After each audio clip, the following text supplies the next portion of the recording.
યાર કેટલા દિવસ પછી મળી તું. કેમ એમ શું થયું? અરે યાર મારે લાલાના વાઘાઈન શિંગાર લેવો છે તો કઈ હળ નથી હુસતી કે ક્યાંથી લઉં એમ. બસ તને હા. ખબર છે આપણે કાનો લીધો તો એ હા. શ્રી વાઘા ફેશન શ્રી માં. વાઘા ફેશન માંથી યાર ઈ તો ત્યાં યાદ તને નથી બધું મળી આવતું. જાય. હાલા રસ્તો થેન્ક યુ યાદ સો છે કે મચ. નથી? હા યાદ છે. યાદ છે? હા ચાલ. હાલાલ બેસ. મને એમ થયું કે આ તડકાની કેમ અહીં આવું?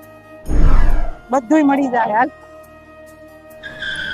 જો ડભોલી થી આપણે આવ્યા ને લક્ષ્મી રેસિડેન્સી છે ને એની એકદમ એક્ઝેક્ટ સામે રાઈટ બાજુ જવા ત્યાં એવલોન આવશે અને જો તમે ગુરુકુળ બાજુથી આવતા હોય ને તો તમારે લેફ્ટ બાજુ લેવાનું. ઓકે ત્યાં એવલોન આવી જશે. ઓકે. અહીંયા શુભલક્ષ્મી રેસિડેન્સી. અહીંથી રાઈટ સાઈડ લેવાનું. હા અહીંથી રાઈટ બાજુ જવાનું. આ જો પાટીદારની વાડી આવશે એક્ઝેક્ટ એની સામે આ ટેન્ક આવે બરોબર છે એક્ઝેક્ટ એની સામે જ છે એવલોન. હા જો 128 નંબર શ્રી વાઘા ફેશન. અહીંયા તને ટોટલી સામાન મળી જશે નાના બાળગોપાળથી લઈને મોટા બાળગોપાળ સુધીનું બધું જ કલેક્શન. કેવું છે કલેક્શન? બહુ જ ફાઇન છે. બહુ મસ્ત. ચાલ લઈ લો તાર જે લેવું હોય.